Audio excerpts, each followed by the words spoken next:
Doctor Tulasi Reddy గారు Congress senior నాయకులు ఉన్నారు, ఆయనతో కూడా మాట్లాడదాం. తులసిరెడ్డి గారు నమస్తే అండి.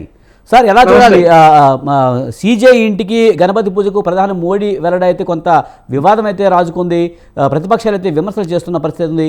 ఒక ప్రైవేట్ కార్యక్రమానికి ఒక రాజ్యాంగ పదవిలో ఉన్న వ్యక్తి ఇంటికి వెళ్తున్నారంటే వ్యవస్థలను మేనేజ్ చేయొచ్చన్న ఒక విధంగా ప్రతిపక్షాలు మాట్లాడుతున్నాయి, ఎలా చూడాలి? మహాభారతంలో ద్రౌపది ఒక ప్రశ్న వేస్తుంది, అన్నోడి నన్నోడేనా, నన్నోడి తన్నోడేనా అని. అది ఇక్కడ వర్తిస్తుంది. ఇక్కడ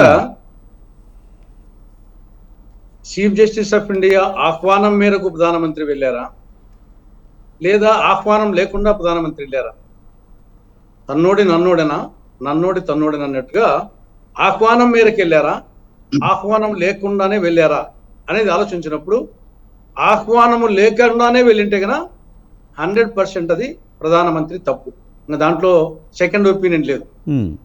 లేదు ఆహ్వానం మేరకు పోయినాడు అంటే అది ప్రధానమంత్రి తప్పు కాదు. అది చీఫ్ జస్టిస్ గురించి ఆలోచించాలి. ఆహ్వానం మేరకు ప్రధానమంత్రి పోయింటే కనుక ప్రధానమంత్రిని పక్కన పెట్టాలి. ఆయన గురించి డిస్కషన్ పిలిచాడు, పోయాడు. అప్పుడు ఆయన ఒక్కనే పిలిచాడా, ఇంకా అనేక మందిని పిలిచాడా? Chief justice of India only ప్రధానమంత్రినే పిలిచారా, లేదా మరికొద్ది మందిని పిలిచారా, లేదు ఒక పెద్ద సంఖ్యలో పిలిచారా? కాబట్టి చాలా మందిని పిలిచింటే ఓకే, అది కూడా పెద్ద ఇష్యూ కాదు. అవును, చాలా మందిని పిలిచింటే, ప్రధానమంత్రి పిలిచకుండా పోయింటే అది చీఫ్ జస్టిస్ ఆఫ్ ఇండియాకు సంబంధం లేదు, ఇంట్లోకి వచ్చిన వ్యక్తిని వద్దలేరు కదా, అది ప్రధానమంత్రి తప్పుగా. కానీ పిలిచినప్పుడు ప్రధానమంత్రి పోక తప్పు, అప్పుడు ప్రధానమంత్రి తప్పు కాదు. ఆయన ఒక్కనే పిలిచారా, ఆయన కుటుంబ సభ్యులను మాత్రం పిలిచారా, ఇంకా అనేక మందిని పిలిచారా?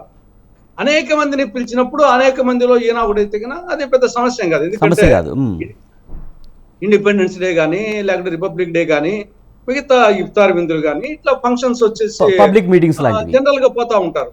కాబట్టి ఇక్కడ ఓన్లీ ప్రధానమంత్రి కుటుంబ సభ్యులను మాత్రమే పిలిచి చేసింటే మాత్రము, ఎంత చంద్రచూడ్ గారి ఇంటెగ్రిటీ వచ్చేసి దేశ ప్రజలకు తెలుసు, ఆయన ఇంటెగ్రిటీ ఉండే మనిషి అయినప్పటికీ దీన్ని మాత్రము ఆయన మాత్రమే ఆయన కుటుంబ సభ్యుల్ని పిలిచి ఉంటే మాత్రము అక్కడ ఏమీ జరగకున్నా కానీ అది కరెక్ట్ కాదన్న అభిప్రాయం.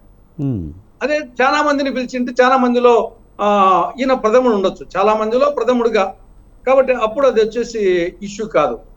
అందులో ఇప్పుడు గతానికి ఇప్పటికి తేడా ఏమంటే, గతంలో వచ్చేసి జడ్జెస్ ఈవెన్ సుప్రీంకోర్టు కాదు, జిల్లా స్థాయిలో ఈవెన్ మేజిస్ట్రేట్ కోర్టులో కూడా ఈ యొక్క జడ్జెస్ మేజిస్ట్రేట్స్ వచ్చేసి యూజువల్ గా ఫంక్షన్స్ కు దూరంగా ఉండేవాళ్ళు. అంటే అది ఒక రాజ్యాంగం లేకపోయినప్పటికీ కన్వెన్షన్ గా వచ్చేసి ఈ రాగద్వేషాలకు అతీతంగా తీర్పు చెప్పాలి కాబట్టి వీలైనంత వరకు వచ్చేసి ఈ యొక్క పరిచయాలు చట్ట ప్రకారమే, చట్టంలోని లాస్ ప్రకారం వాళ్ళు కానీ పరిచయాలు, బంధుత్వాలు, స్నేహితము ఈ టైపు ఆస్కారం లేకుండా రాగద్వేషాలకు అతీతంగా ఉండాలని జనరల్ గా పోయేవాళ్ళు కాదు, వాళ్ళు ఫంక్షన్స్ కు పోయేవాళ్ళు కాదు, తర్వాత వాళ్ళ ఇళ్ళకు కూడా వేరే వాళ్ళను అలో చేసే వాళ్ళు కూడా కాదు.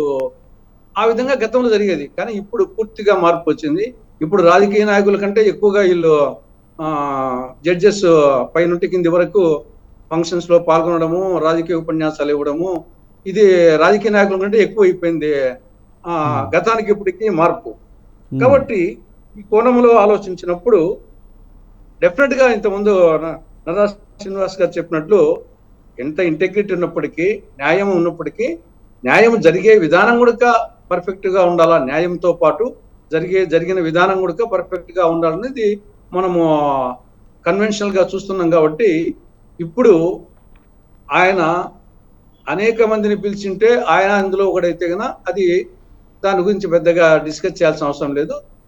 కానీ ఓన్లీ ఆయన కుటుంబ సభ్యుల్ని పిలిచి చేసింటే మాత్రము కొంచెం వచ్చేసి సిజేఐ గారు సమాజానికి కొంత ఆన్సరబుల్